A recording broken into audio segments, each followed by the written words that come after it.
One bright morning, a young man stood on the edge of his village, looking out into the distance. He was thinking hard about something important.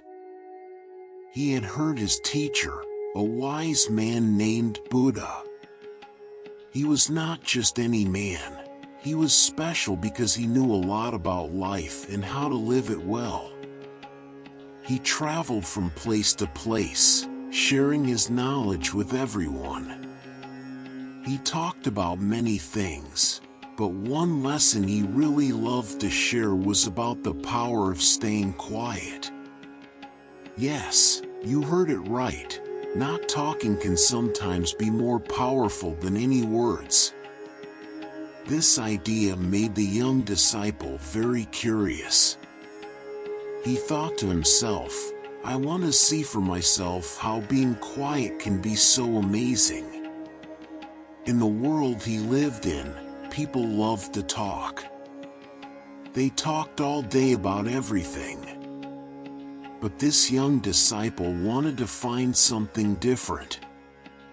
He wanted to understand the magic of not talking, of being silent. So, he made up his mind. I'm going to learn from Buddha's lessons. I want to find out how silence can change things, he said quietly to himself. He decided it was time for an adventure, the journey to learn about the power of silence. Before he left, he looked back at his home. He saw his friends and family, heard their laughter and talking, and he felt a warm feeling in his heart. But he knew he had to go on this journey to learn something new. He didn't pack much, just a few things, because he believed that the real lessons wouldn't come from what he carried with him, but from what he would find inside himself during the journey. As he walked away from his village, he wondered about what was ahead. How would he manage to stay quiet when he wanted to speak? Could he really find strength in silence? He was determined to try, because he believed in what Buddha said about silence being powerful. So, off he went, with the sun shining down on him, ready to find the magic in being silent. He didn't know what he would discover, but he was excited to learn and grow. Situation number 1, anger. The sun climbed higher in the sky. Our young friend found himself in the middle of a busy market. The air was filled with the sounds of people haggling, the sweet scent of fruits, and the hustle and bustle of daily life. It was a place alive with colors and noises, a perfect spot for an adventure, or so he thought.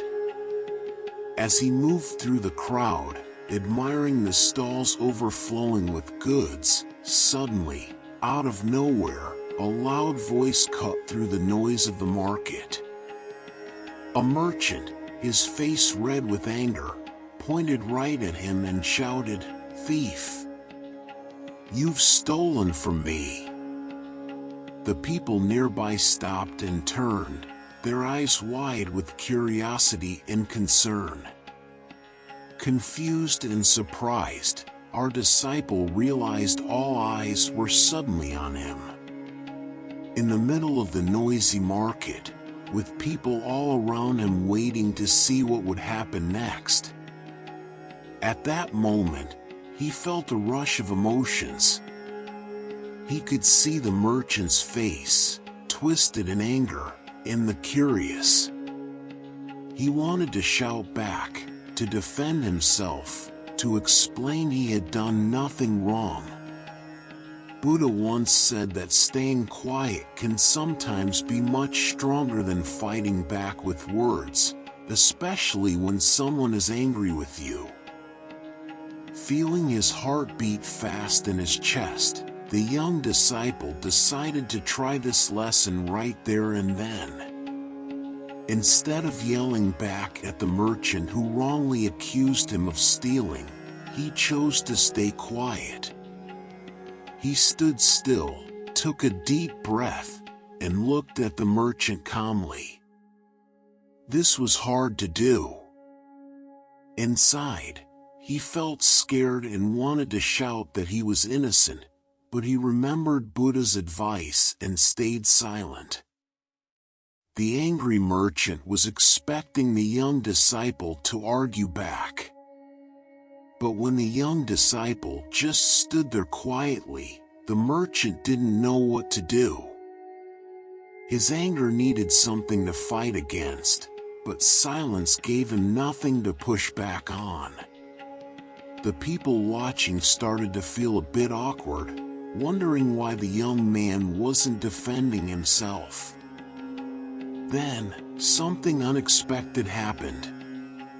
Another merchant came over and said that the item thought to be stolen was actually found in his own stall by mistake. It turned out there was no theft at all. The angry merchant's face changed from anger to surprise and then to a bit of shame for having accused someone wrongly. The young disciple's choice to stay silent had stopped a big argument from happening. Instead of making the situation worse by fighting back, his silence lets everyone cool down and see the truth.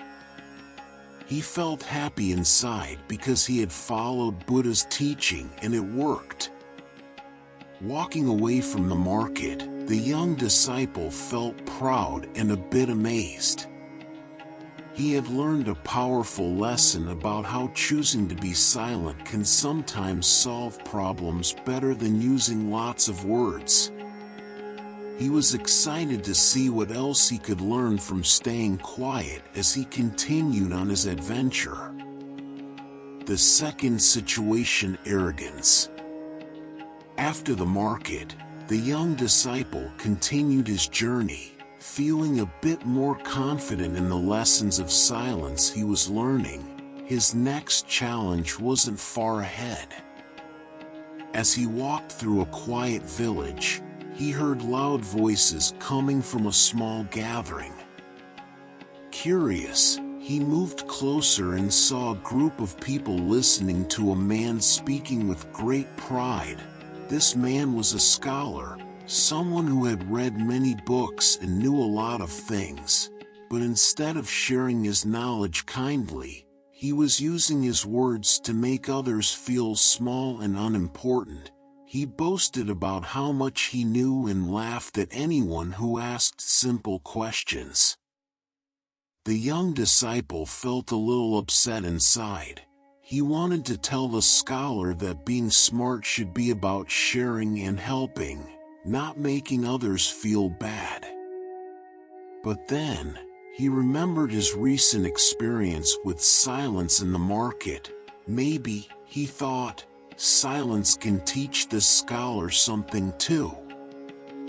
So, instead of jumping into the argument or trying to prove the scholar wrong, the young disciple chose to stay silent. He listened quietly, with a calm smile, showing no sign of being upset by the scholar's words. The scholar noticed the young disciple standing there, so peaceful amid his loud boasting. It puzzled him. He was used to people arguing back, trying to prove their own intelligence. But here was someone who just listened, not getting angry or upset. This silence, so full of patience and humility, started to make the scholar feel a bit different.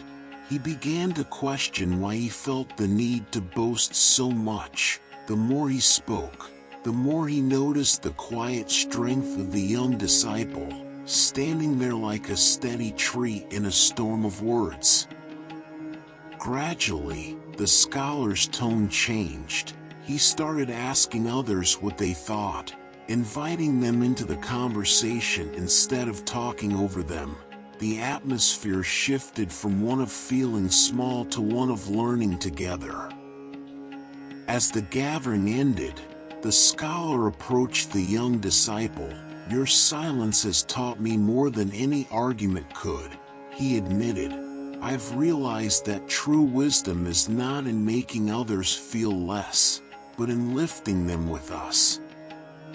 The young disciple smiled, happy to have helped the scholar see this, all without saying a word. He had discovered another powerful aspect of silence.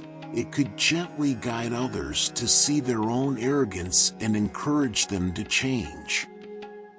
With a heart full of joy from this new understanding, the young disciple waved goodbye to the villagers and the scholar, ready for the next part of his journey. He was eager to see what other lessons of silence awaited him, knowing each experience was shaping him into a wiser, more compassionate person. Third situation: grief. In the next part of his journey, the young disciple came to a very quiet village, but it was a sad kind of quiet. This was different from the peaceful silence he was learning about. This silence felt heavy, like it was filled with sadness. He walked until he found a house where the sadness seemed to be the strongest. A family was there, looking very sad because they had lost someone they loved very much. The young disciple wanted to help them feel better, but he didn't know what to say that could make their sadness go away. He remembered his lessons about silence and thought maybe just being there, not saying anything but showing he cared, might help. So, he quietly sat down with the family, not speaking, just being there with them. At first, the family didn't really notice him because they were so caught up in their sadness, but after a little while, they started to feel a tiny bit better because someone was there, sharing their quiet. It was as if his being there quietly said, "I understand you're sad, and it's okay. I'm here with you." They didn't start talking right away, but after a while, they began to share stories about the person they had lost, not with words at first, but through looks, sighs, and tears.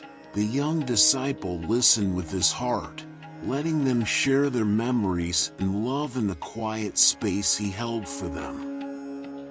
Then, slowly, they started to talk about the person they missed. They shared happy memories, what they learned from them, and how much love they had shared. The young disciple listened to everything, his quiet presence now a support for their words, helping them express their sadness and their love.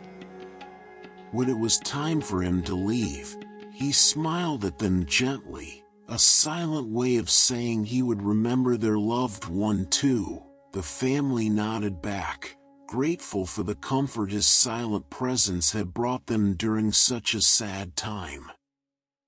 Walking away, the young disciple thought a lot about how just being there, not saying anything but just sharing someone's sadness, can be a very kind thing to do. He had learned another important lesson about the power of silence. Sometimes, when people are very sad, the best thing you can do is just be there with them, quietly.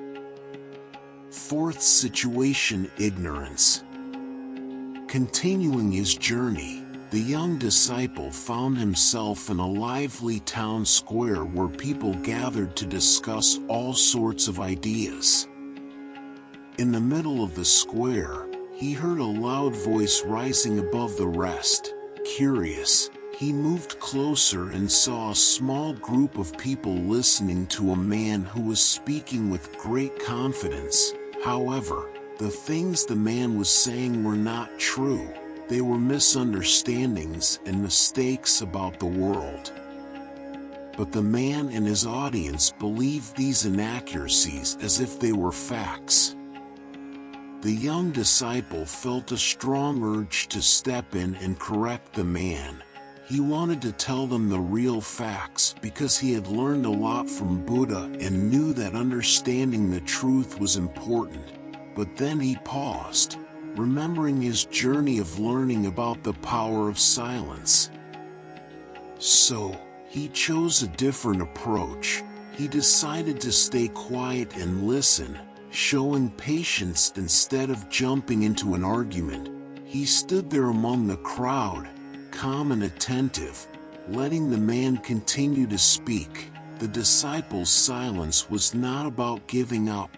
It was about waiting for the right moment to share his knowledge, a moment when people might be more open to listening. As the man continued, some of the listeners started to question the inaccuracies in his statements. They began to see the holes in his arguments, and a few even started to discuss among themselves, seeking the truth rather than just accepting what was being said. Noticing the shift, the young disciple saw an opportunity. Instead of directly correcting the man, he gently joined the conversation with the questioning listeners. He shared his knowledge in a kind and humble way, offering a different perspective without making the man feel attacked. His gentle approach encouraged more people to think critically and ask questions, opening their minds to learning. The man who had been spreading the misunderstandings noticed the change in his audience. He saw how the young disciples' respectful and patient way of sharing knowledge made people willing to listen and consider new ideas. This made him rethink his own approach to sharing his beliefs. By the end of the day, the town square was filled with lively discussions, but now they were guided by a desire to understand and learn, rather than to argue. The young disciple smiled, grateful for the reminder that silence, paired with patience, can sometimes prepare the ground for truth to flourish in a gentle, respectful way. As he left the town square, the young disciple felt enriched by this new experience. He had learned that silence isn't just about being quiet. It's also about knowing when to speak and how to do it in a way that opens hearts and minds. This lesson, like the others he had learned on his journey, was a precious piece of wisdom to carry with him as he continued on his path. Fifth situation: jealousy. As the young disciple continued his journey, he arrived in a village famous for its beautiful gardens and skilled gardeners. Among these, there was one gardener in particular whose work was the talk of the town. This gardener had managed to grow flowers of such vibrant colors and delightful fragrances that people came from far and wide just to see and smell them. The young disciple, curious and eager to learn, visited the gardens. He was amazed by the beauty he saw. The flowers were unlike anything he had ever seen, with colors so bright and scents so sweet they seemed almost magical. The gardener, seeing the young disciple's interest, shared his knowledge about plants, his techniques, and the dedication required to create such a garden. As he listened, the young disciple felt something stir within him, a sense of jealousy. He thought about his own journey, his quest to understand silence, and suddenly it seemed small in comparison to the gardener's achievements. Why can't I create something as beautiful and appreciated as this gardener? He wondered. Why is my path about silence and not something that brings visible joy to others? This jealousy surprised the young disciple.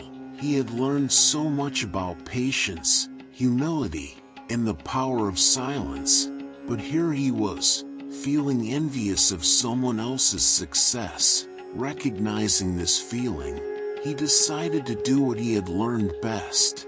he chose to stay silent and reflect on his jealousy. In his silence, he started to see his feelings from a different angle. He thought about the gardener's dedication, the years of trial and error, the early mornings and the late evenings spent tending to the plants. He realized that his journey of understanding silence was not so different. It also required dedication, patience, and a lot of hard work. This realization was a turning point for the young disciple. He understood that everyone's journey is unique and that comparing one's path to another's is not fair to oneself or the other person. He learned that silence could be a space for reflection, a place where negative feelings like jealousy could be transformed into something positive, like admiration and inspiration. Feeling lighter and wiser, the young disciple thanked the gardener for the lessons learned, not just about plants, but about himself. He continued on his journey, now even more committed to understanding the depths of silence and the lessons it had to teach him. This encounter with jealousy, and the transformation that followed, became a precious part of his journey, a reminder of the growth that comes from looking inward and embracing the teachings of silence.